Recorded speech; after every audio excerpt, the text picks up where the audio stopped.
Quando os portugueses chegaram oficialmente em terras brasileiras lá no ano de 1500, foi escrito o primeiro texto em terras brasileiras. Eu estou falando da Carta de Achamento do Brasil, escrita por Pero Vaz de Caminha. Mas, afinal de contas, essa Carta de Achamento do Brasil, essa certidão de nascimento do Brasil, ela é um documento histórico ou ela é literatura?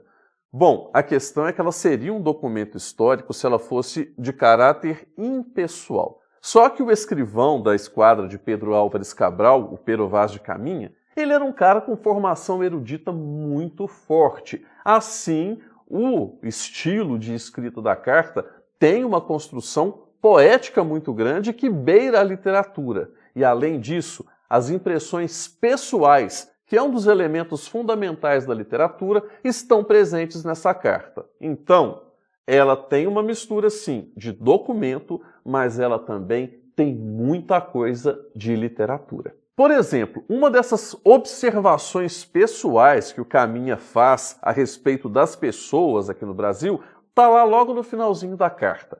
Porém, o melhor fruto que nela se pode tirar, me parece que será salvar esta gente. E esta deve ser a principal semente que Vossa Alteza em ela deve lançar. Essa gente que o Cabral se refere aqui são os indígenas que já habitavam o nosso país antes daquela chegada das naus portuguesas. Mas esse não é o único ponto em que as opiniões do autor aparecem. Tem mais detalhes e que a gente precisa ficar atento. As intenções desses colonizadores que chegaram aqui em terras brasileiras eram, obviamente, a busca por riquezas, a busca por novas terras, e também, claro, por mão de obra, por escravos. E isso tudo vai ficando muito claro, principalmente quando ele fala da probabilidade de haver riquezas ali, quando alguns índios, por exemplo, apontam para um colar de ouro do capitão da esquadra e apontam para a terra, mostrando que ali pode haver metal parecido. E claro, quando ele elogia as águas, que a agricultura poderia ser muito útil.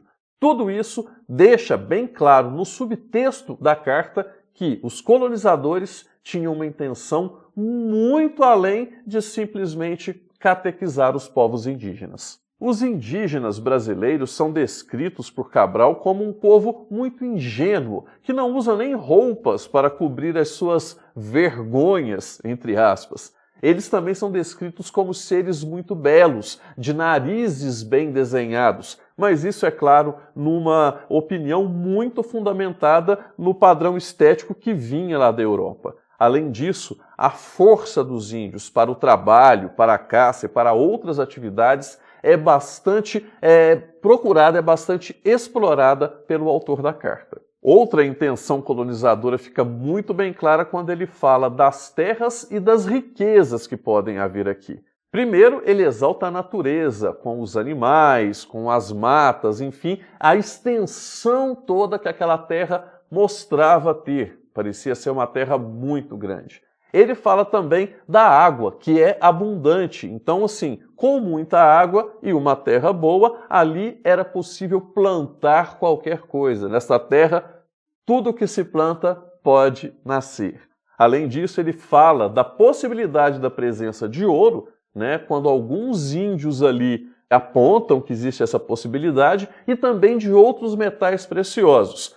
Agora, ele fala isso no meio da carta, porque quando chega lá no final, ele dá uma despistada e fala que não sei se tem ouro, não sei se tem metais, não sei.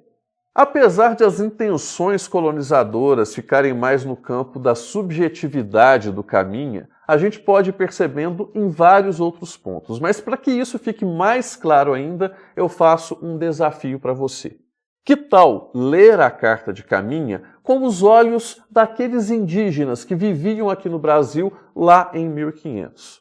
Te garanto que você vai começar a pensar um pouco diferente sobre essa história de descobrimento, achamento ou simplesmente invasão.